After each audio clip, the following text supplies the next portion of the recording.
Hi everyone, so I just wanted to do like a quick update on how things have been going. Basically I am now 40 weeks and 6 days pregnant, so I am 6 days overdue. Technically they say that between 38 and 42 weeks is normal, that's term, so technically I'm not really overdue, I'm just within this, within the, you know, the range of time that's normal. It's over 42 weeks where things get a bit, you know, they start talking about induction and whatnot, but at the minute I'm feeling quite discouraged because I haven't really been getting any symptoms or anything to show that labour is going to be starting. I know that you can go into labour and not have any signs, that's a possibility. It happened to my mum. You don't have to have like a show or anything, and I haven't had anything like a show. I haven't had nothing like that, which is why I'm discouraged a little bit, because I always feel like you get a show at least like a day or two before, but then you can get it during labour and you can get it like an hour before labour, or it varies for every single person. So just because other people have had it 2 days before labour doesn't mean that, just because I haven't doesn't mean I'm going to go, you know, I'm going to have the show and then go another 2 days. It could happen literally really quick. So yeah, I'm really out of breath, as you can hear still. I've still got pain in my ribs. I still feel like his feet are like really high up in my bump. Hopefully that means that he's in the right position. He's in the anterior, what's it called? The anterior, I think it's anterior. I can't remember. Yeah, anterior is the position, the right position, and his head down. So hopefully it's a good thing. I've got a midwife appointment tomorrow morning, 10 to 12. So hopefully she can kind of give me a better idea of what position he's in. She hasn't mentioned that he's posterior or in an awkward position at any of my appointments. So I assume that he's always been in the same position, even though he feels like he moves around all the time. He feels like he's never in the same position, but he kind of rolls and slides around in there. It's like he has a lot of room still, even though I feel like my bump is just absolutely massive. But I feel like he still has a lot of room to kind of move around,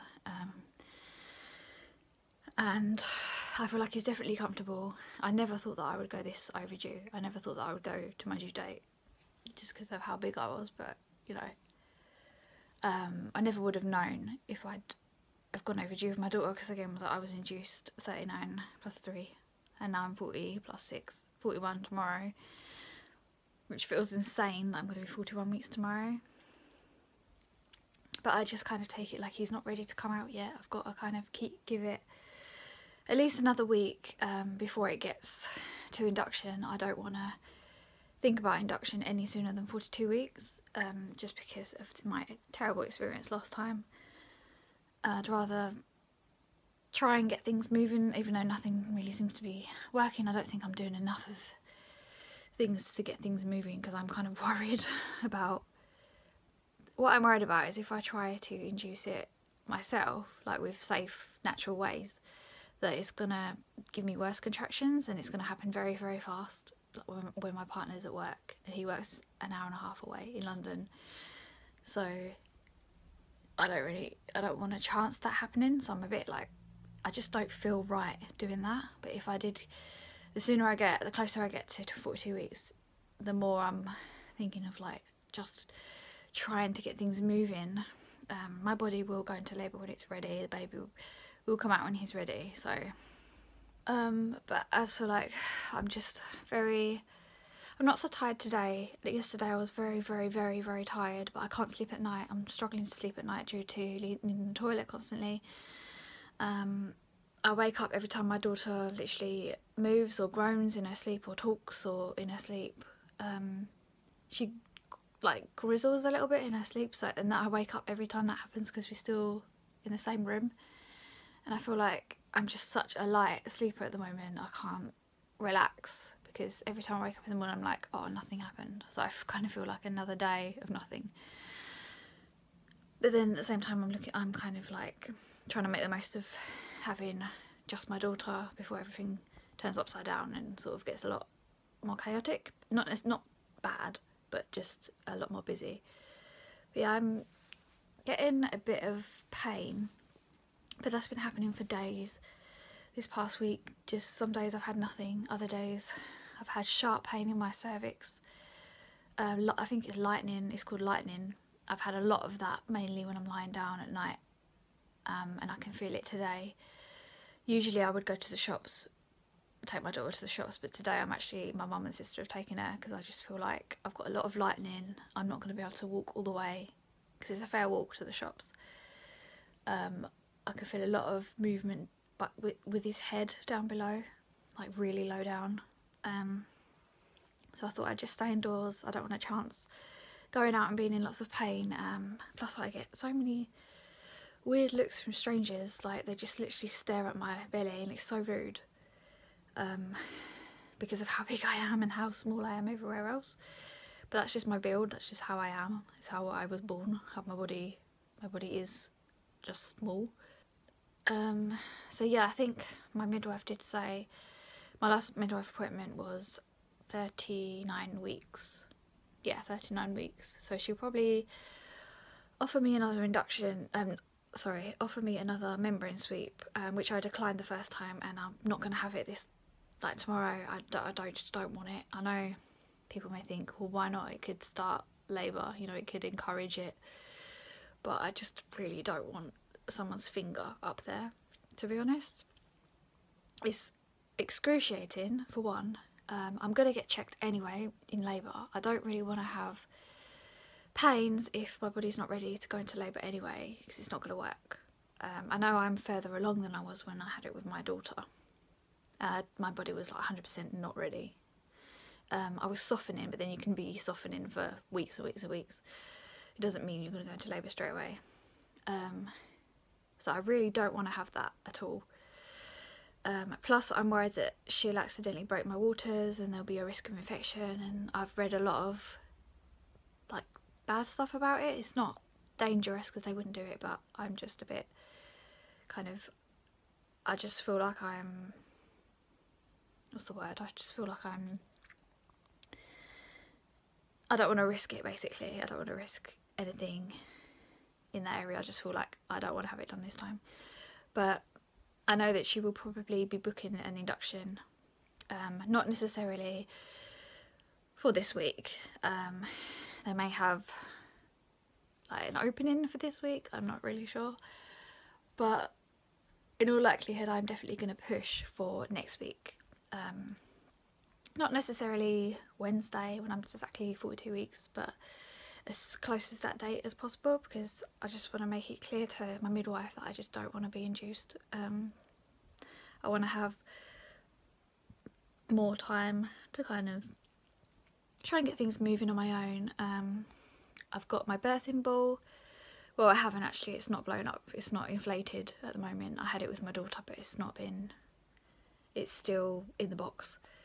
I'll probably either get my partner to do it, or I'll just get the pump out. I'll get my mum to help me with the pump. But I don't know. I mean, it'll be kind of a good way to get things moving, like just be more comfortable to sit on. But it's just space. We have no space as it is without this giant birthing ball in it, and then we've got to like deflate it all and put it all back, and I'm just like, maybe I'll just bounce on the bed or something. Just, I don't know what's happening. Nothing seems to be really progressing very much. About it really. I don't really have anything else, otherwise I'm going to be like rambling about being impatient. I don't want to be impatient. I'm trying, when you're this pregnant and you know you have one child and you're going to be transitioning to 2 children, it's kind of like you just want to make the most of, like I say, being able to sleep. I can't sleep. I'm up every couple of hours anyway, so it's not really going to come as a shock. Plus, because I have a young toddler, I'm used to being up in the night and getting up very early. It's not a big thing. So I am used to like having a baby anyway. It's not like I've got to like rest as much as possible, get used to sleep, because I don't get a lot of it anyway, because I just don't sleep very much.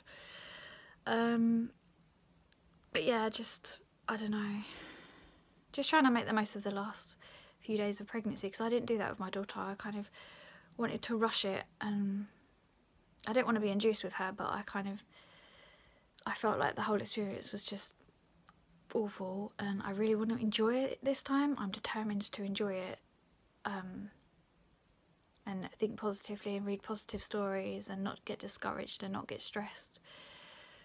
Just kind of go with it and just enjoy it, you know, make the most of it, because I didn't do that the first time, and it's very common for women to want a much better experience the second time round, which is exactly what I want. I just want to have a good experience, be in a better hospital, be in a birthing centre, not on a ward unless like I medically need, or the baby needs more medical support.